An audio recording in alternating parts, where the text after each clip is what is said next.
نحمده ونصلي ونسلم على رسوله الكريم أما بعد أعوذ بالله من الشيطان الرجيم بسم الله الرحمن الرحيم يا أيها الذين آمنوا قوا أنفسكم وأهليكم نارا صدق الله العظيم وصدق رسوله النبي الكريم الأمين إن الله وملائكته يصلون على النبي يا أيها الذين آمنوا صلوا عليه وسلموا تسليما اللهم صل على سيدنا ومولانا محمد معدن الجود والكرم وآله وصحبه وبارك وسلم الصلاة والسلام عليك يا سيدي يا رسول الله وعلى آلك وأصحابك يا سيدي يا حبيب الله. تمام تعریفیں حمد و ثنا اللہ تعالیٰ جل شانہ کے لیے، درود و سلام نبی اکرم نور مجسم شفیع معظم احمد مجتبیٰ جناب حضرت محمد مصطفیٰ صلی اللہ تعالیٰ علیہ وسلم کی ذات والا صفات کے لیے حمد و صلات کے بعد، عزیز دوستو، بزرگوں، بھائیوں، بالخصوص حضرات علماء کرام، مشائخ، قراء، اصلاح معاشرہ کانفرنس کے نام سے اس نشست میں میں اور آپ حاضر ہیں۔ اللہ تبارک و تعالی اہتمام کرنے والوں کی کاوش کو درجہ قبولیت عطا فرمائے، ہم سب کو دولت اخلاص نصیب فرمائے، اس محفل مبارکہ کو عقائد کی پختگی، اعمال کی درستگی اور ہمارے گناہوں کی معافی کا سبب بنائے۔ ہمارے زمانے میں کچھ چیزیں عام ہو جاتی ہیں، انہی پہ ڈبیٹ ہوتی رہتی ہے۔ کئی دفعہ اس طرح بھی ہوتا ہے کہ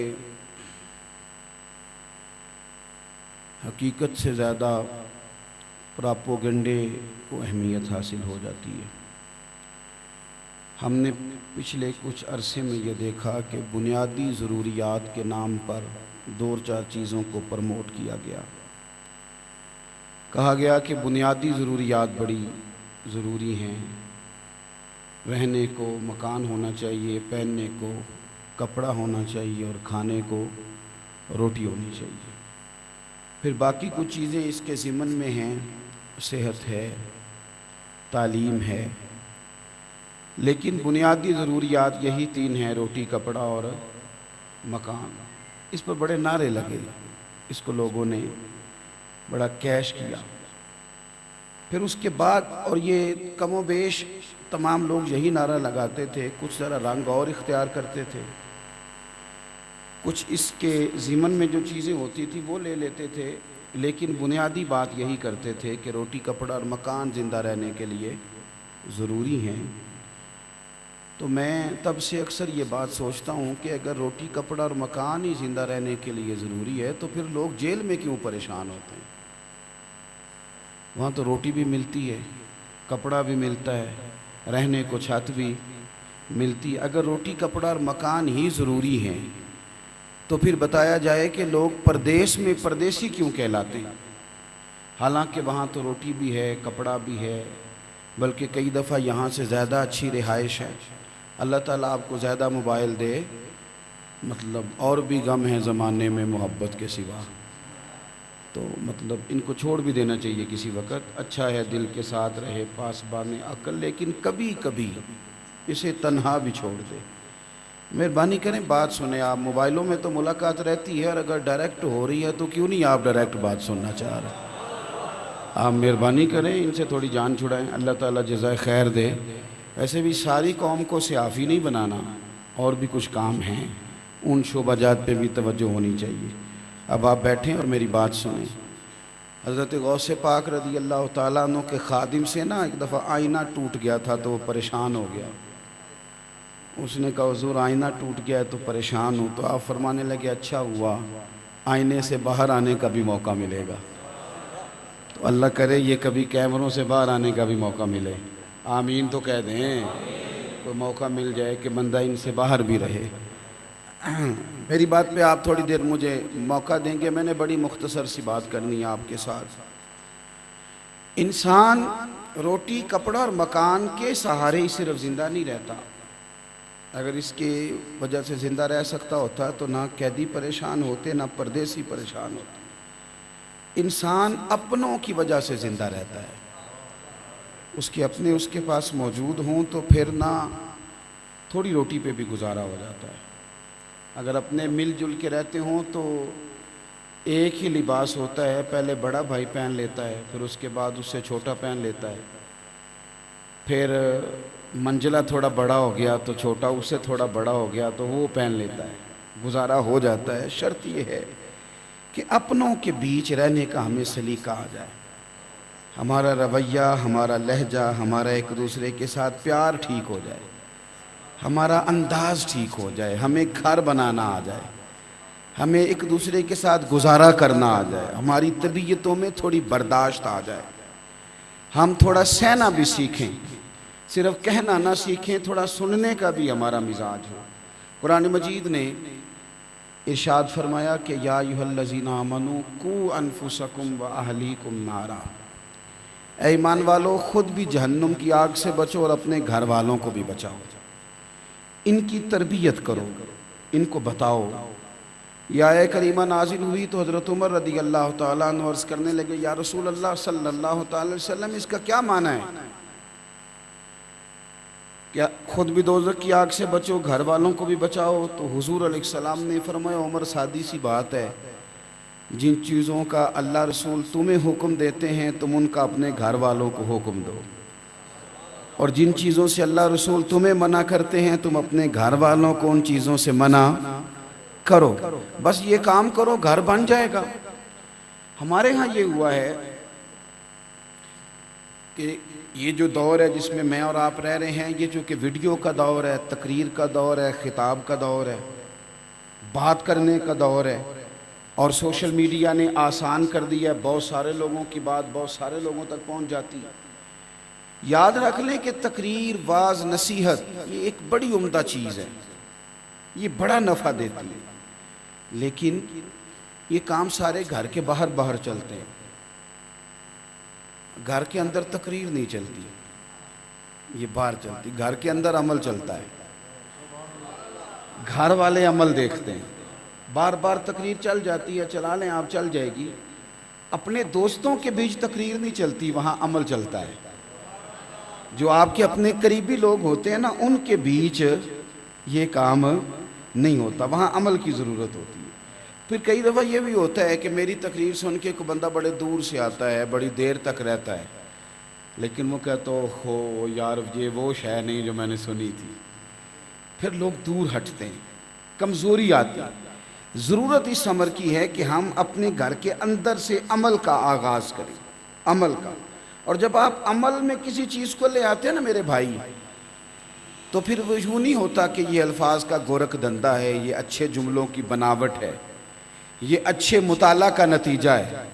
پھر جب آپ عمل کر رہے ہوتے ہیں تو پھر محسوس ہوتا ہے کہ اس بندے کو نا انشراح صدر ہو گیا ہے، اس سے انشراح صدر ہو گیا، اس لیے کہ جو یہ کر رہا ہے نا، اس نے جس چیز کو سب سے بہتر سمجھا ہے اسے اپنا لیا ہے، سب سے بہتر سمجھا۔ آپ گھر کے اندر آپ کا جو 2-3 سال کا بچہ ہے نا، اسے نہیں پتا ہوتا نماز کیا ہے،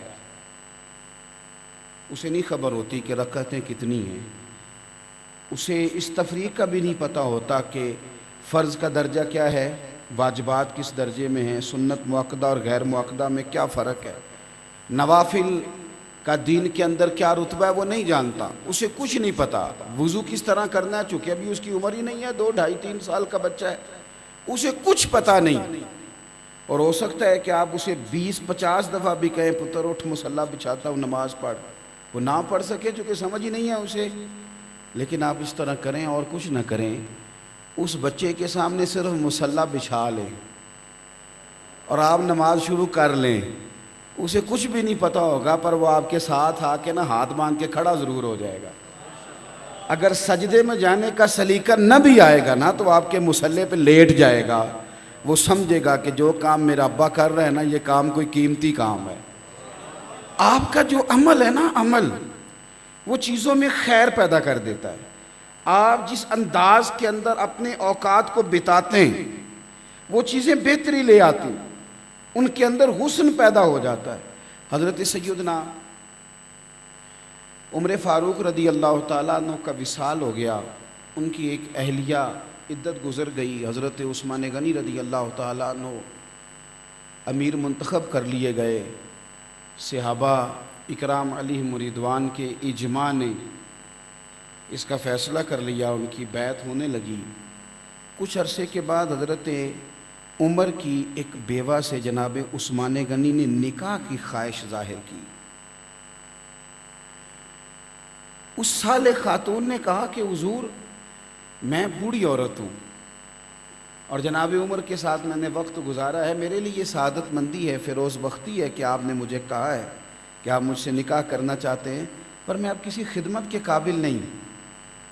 لیکن حضرت عثمان غنی نے پھر بھی کہا کہ میری اس کے باوجود خواہش ہے کہ میں آپ سے نکاح کروں. خیر نکاح ہو گیا.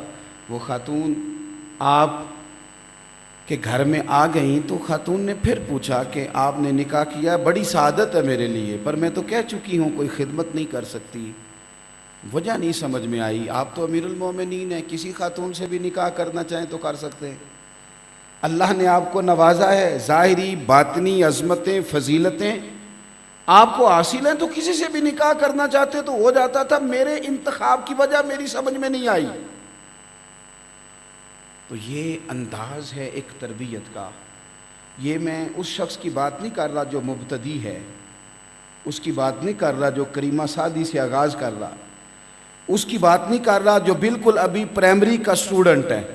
یہ میں اس ہستی کی بات کر رہا ہوں جنہیں 3 دفعہ رسول کریم نے جنت کی بشارت عطا فرمائی ہے، جن کے لیے کریم محبوب نے اعلان کر دیا ہے کہ عثمان اب کوئی عمل بھی کرے تو ان کا عمل انہیں نقصان نہیں دے گا.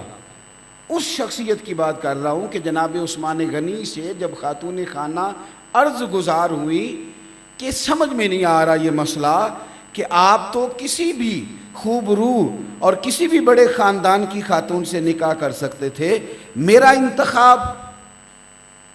تو امیر المومنین کامل الحیاء والایمان حضرت عثمان غنی رو پڑے اور فرمانے لگے خدمت کے لیے نکاح نہیں کیا، میں نے نا فاروق اعظم کو بڑے قریب سے دیکھا، میں انہیں مسجد میں دیکھتا تھا، وہ سجدہ کرتے تھے اور جب اٹھتے تھے تو ان کی داڑھی آنسوؤں سے بھیگی ہوئی ہوتی تھی.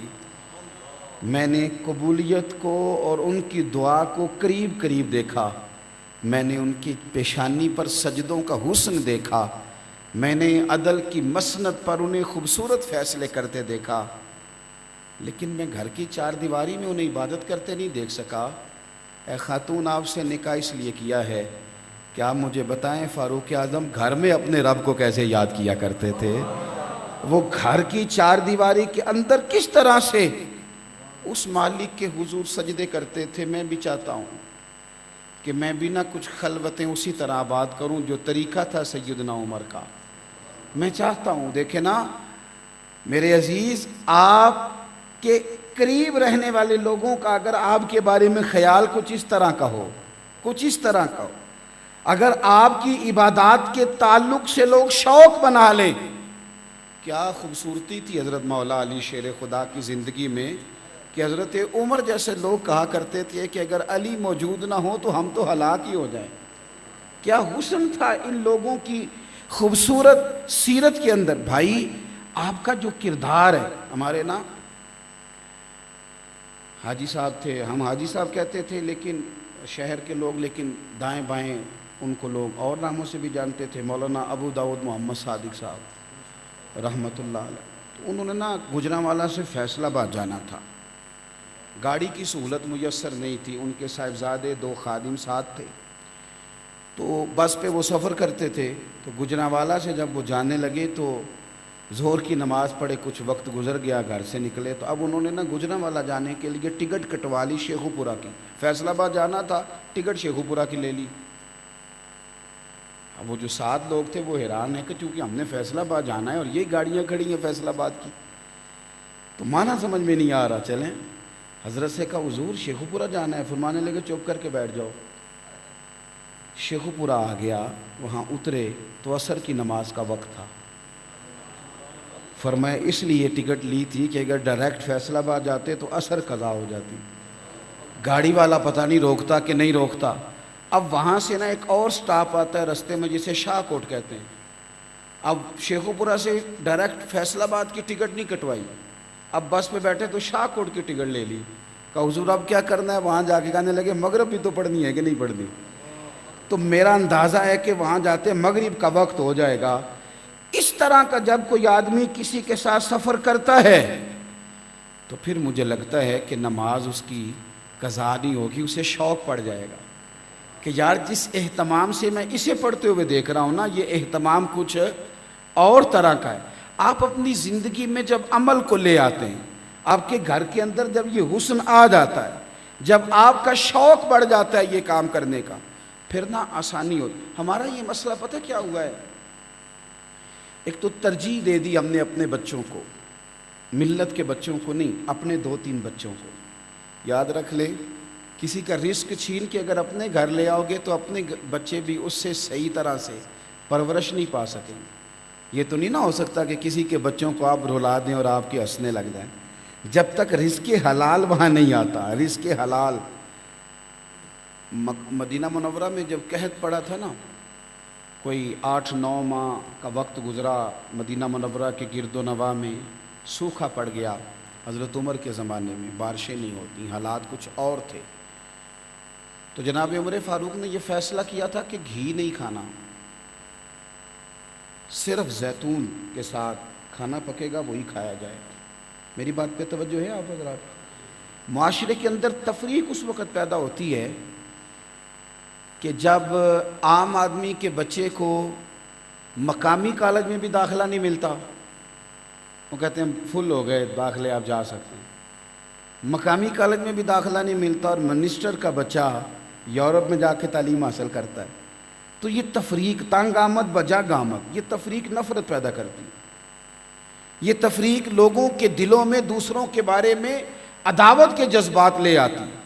جب آپ کا رویہ وہی ہو جو اپنے بچوں کے لیے ہے، دوسروں کے حق میں بھی وہی ہو، تو آپ کو لگتا ہے کہ آپ سلجھے ہوئے لوگ ہیں، آپ کو محسوس ہوتا ہے کہ ضمیر مطمئن ہے۔ حضرت عمر نے فیصلہ کیا تھا کہ میں نے نا گھی نہیں کھانا، صرف زیتون کھانا ہے۔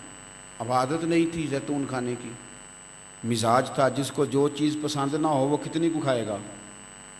ہم جاتے ہیں نا، سفر کرتے ہیں ملک بھر میں، تو کھانا سارے صوبوں کے لوگ ہی اچھا پکاتے ہیں، سارے شہروں کے لوگ ہی، لیکن اپنے اپنے ذائقے کے مطابق ہر شخص کا ذائقہ الگ ہوتا ہے۔ اب وہ کچھ لوگ ایسے ہیں جو لگتا ہے یہ گن پوائنٹ پہ روٹی کھلائیں گے، وہ کہتے کھائیں، او بھائی آپ کا کھانا بالکل اچھا ہے لیکن ہر آدمی کا یہ والا ذائقہ، ہر بچے کو ہر چیز پسند۔ اور اس دور میں تو ذرا آسانیاں زیادہ آئی ہیں، ورنہ ہم تھوڑا سا 15-20 سال پیچھے جائیں، اب جو بچہ کہتا ہے نا کہ میں نے گھر میں سبزی نہیں کھانی تو اس کی اماں کہتی ہے تو برگر کھا لے۔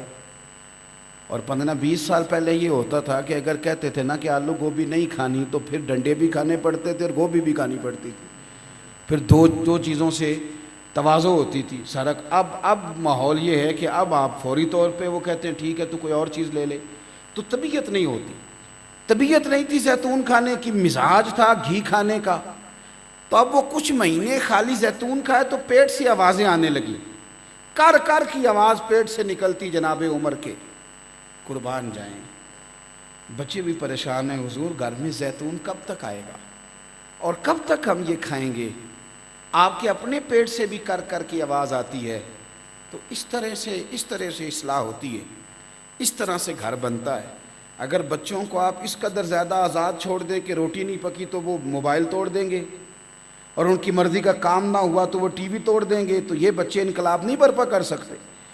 اگر کل تک وہ گھی کھا رہے تھے تو یکدم انہیں زیتون پہ لایا گیا، اور جناب عمر فاروق خود بھی زیتون کا تیل کھا رہے ہیں، اور جب پیٹ سے کر کر کی آواز آئی تو بچے بھی بیٹھے تھے تو اپنے پیٹ پہ انگلی رکھ کے سیدنا فاروق اعظم فرمانے لگے جتنا مرضی کر گھی تجھے اسی دن ملے گا جس دن مدینے کے ہر بچے کو گھی نصیب ہو جائے گا، جس دن سب گھروں میں پہنچ جائے گا تجھے بھی اسی دن ہی نصیب ہوگا۔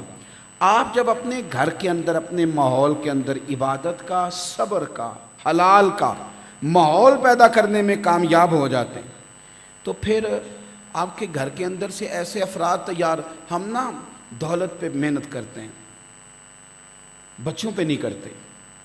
حالانکہ اگر میرے پیسے جمع کیے جائیں اور بچے ہمارے ناکام ہو جائیں تو وہ تو پیسے تو وہ 2-4 سال میں سارے تباہ کر دیں گے۔ آپ کے لیے قیمتی تو اولاد ہے، قیمتی تو گھر ہے۔ اگر ہمارا گھر بن گیا، ہمارے گھر کے اندر بہتری آ گئی، ہمارے گھر کے اندر مزاج ٹھیک ہو گیا تو پھر اللہ فضل کرے گا، بچے جائیداد بڑھائیں گے، اسے کم نہیں کریں گے۔ لیکن ہم زیادہ زور دیتے ہیں پیسے لانے پہ، بچوں کو آسانیوں کا عادی کر دیتے ہیں، تکلیفوں کا ان کا مزاج نہیں رہتا۔ اور کچھ کام اور لوگ بھی خراب کرتے ہیں، تھوڑا سا تحائف لانے والے لوگ، جی حضوری کرنے والے لوگ، وقت پہ ہاتھ چومنے والے لوگ، وہ بھی بہت سارے مسائل پیدا کر دیتے ہیں۔ تو اپنے گھروں کے اندر ایک تو ماحول جس کے حلال کا ہو، ایک ماحول عبادت کا ہو۔ ایک تیسری بات، بچوں کے ساتھ جب ہمارا رویہ ٹھیک ہوتا ہے تو پھر ان کا بھی رویہ ٹھیک ہو جاتا ہے۔ آپ اگر بچے کو آپ کہہ کے پکار لیں گے نا تو امید ہے کہ جواب میں وہ بھی پھر آپ جناب ہی کہے گا۔ اگر آپ بار کسی تلخی کا شکار ہیں تو وہ تلخیاں گھر لانے کی ضرورت نہیں۔ بہت سارے لوگ نا وہ دفتر میں پریشان ہوتے ہیں، آج ان کے سینئر کے ساتھ بحث ہو گئی تھی تو وہ ساری ٹینشن گھر ہی لے آئیں ساتھ۔ کچھ لوگ ایسے ہیں کہ چونکہ وہ پیر صاحب ہیں، علامہ صاحب ہیں، وہ جہاں جاتے ہیں لوگ نعرہ لگاتے ہیں، لوگ پھول پھینکتے ہیں، اور کئی لوگ باہر استقبال کے لیے بھی کھڑے ہوتے ہیں، تو ان بیچاروں کا بھی بڑا برا حال ہو جاتا ہے۔ ان کا پھر دل کرتا ہے کہ جب میں گھر جاؤں تو میرے گھر والے بھی پھول لے کے کھڑے ہوں، اور ان کا بھی دل کرتا ہے کہ کوئی ایک آدھ نعرہ اگر لگ جائے نا میرے آنے پہ تو چلو میرا عادت جو بن جاتی ہے۔ حالانکہ ایسا نہیں ہونا چاہیے۔ آپ کسی مقام پر باپ ہوتے ہیں اور کسی مقام پر بیٹے ہوتے ہیں، کسی مقام پر آپ بھائی ہیں اور کسی مقام پر آپ شوہر ہیں، کسی مقام پر آپ استاد ہیں اور کسی مقام پر آپ شاگرد ہیں۔ اگر آپ اپنے مزاج میں ہر وقت ایک ہی بات رکھیں گے نا، غلبہ لے آئیں گے تو طبیعت میں وہ چیزیں گڑبڑ ہو جائیں گی۔ آپ اپنی پریشانیاں دفتر میں چھوڑ کے آئیں، اپنی پریشانیاں آپ آفس میں چھوڑ کے آئیں، فیکٹری میں چھوڑ کے آئیں، گھر جب آپ آئیں نا گھر میں بڑی، اب یہ رستہ جو تھا ابھی آنے کا تو یہ آلوں کا رستہ تو ماشاءاللہ محبوبوں والا رستہ ہے نا۔ وہ کسی کے محبوب کا رستہ گڑبڑ تھا تو کسی نے کہا کہ بڑا تیرا پریشان کن رستہ ہے، تو چونکہ وہ محب تھا، محبوب تھا، تو اس نے کہا کہ انہی راستوں پہ چل کے اگر آ سکو تو آؤ، میرے گھر کے راستے میں کوئی کہکشاں نہیں ہے، بھئی آ سکتا ہے تو آ۔ تو شاید اسی نے پھر کسی نے اسی رنگ میں اس کو جواب دیا تھا کہ سنا تھا کہ آستانہ دار یار دور ہے، پر ہم نے بھی ٹھان لی تھی کہ جانا ضرور ہے، اور موقوف طور پر ہی نہیں جلوائے دید کچھ، ہوش اڑ گئے جہاں پر وہیں کوہ طور ہے۔ تو بات عرض یہ کر رہا تھا کہ عزیز بھائی، یہ ضروری نہیں کہ آپ، میں لمبے سفر کرتے ہیں ہم لوگ، تو کبھی رات کو دیر سے بھی گھر آؤں تو میں ہنستا ہوا آتا ہوں۔ میری اہلیہ ایک دن مجھ سے کہنے لگی کہ مجھے سمجھ نہیں آتی، آپ نے کبھی آ کے کہا ہی نہیں مجھے تھکاوٹ ہو گئی ہے، حالانکہ آپ کا چہرہ بتاتا ہے آپ تھکے ہوئے ہیں، کبھی کوئی ایسا رویہ اختیار ہی نہیں کرتے، یہ بچے آپ کے قریب جائیں کو دبائیں۔ تو میں کہتا ہوں کہ میں نہیں چاہتا، میرے ذہن میں ایک بات بیٹھ گئی ہے، اگر میں رات انہیں آ کے کہوں گا نا میں بڑی مشکل میں ہوں تو یہ کہیں گے ہم نے نہیں دین پڑھنا، ہمارا ابا اتنی مشکل میں ہے تو ہمارا کیا حال ہوگا۔